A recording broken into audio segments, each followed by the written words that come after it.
आणि आता दिवसभरातल्या इतर मोठ्या टॉप 9 आपण बातम्या बघूयात। महाविकास आघाडीचा मुंबईतील जागा वाटपावर अजूनही निर्णय नाही। 16 जागांवर काँग्रेस, पवार गट आणि ठाकरे गटामध्ये चर्चा सुरू। ठाकरे गट अजूनही मुंबईतील 20 ते 22 जागांसाठी आग्रही। सूत्रांची माहिती। अजून 1-2 बैठकांमध्ये मुंबईचा निर्णय झालेला असेल। आम्ही सकारात्मक आहोत।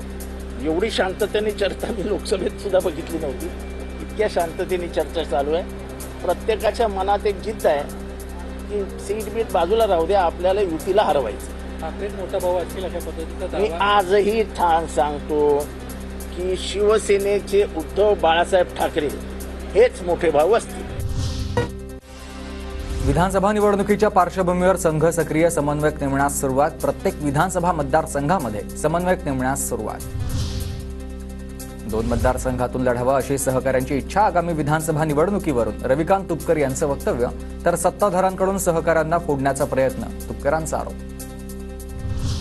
अजित पवारांची जनसन्मान यात्रा उद्यापासून पुन्हा सुरू होणार। उद्या लातूरमधून यात्रेला सुरुवात होणार। 31 ऑगस्टपासून जनसन्मान यात्रा विदर्भात जाणार। काँग्रेस नेते सतेज पाटील आज मालवणमध्ये जाणार। सतेज पाटील मालवणमधील दुर्घटनाग्रस्त पुतळ्याची पाहणी करणार। झारखंडच्या मुक्ती मोर्चा पक्षामध्ये फूट। 30 ऑगस्ट रोजी चंपई सोरेन भाजपात प्रवेश करणार। चंपई सोरेन झारखंडचे माजी मुख्यमंत्री।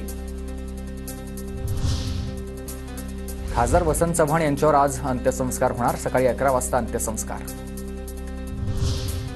व्यापाऱ्यांचा राज्यव्यापी बंद तात्पुरता स्थगित। अखेर समितीला 30 दिवसांमध्ये योग्य निर्णय घेण्याचे आदेश। रेल्वे कर्मचाऱ्यांना यूपीएस पेन्शन योजनेचा लाभ मिळणार। मध्य आणि पश्चिम रेल्वेच्या 1,36,780 कर्मचाऱ्यांना लाभ होणार।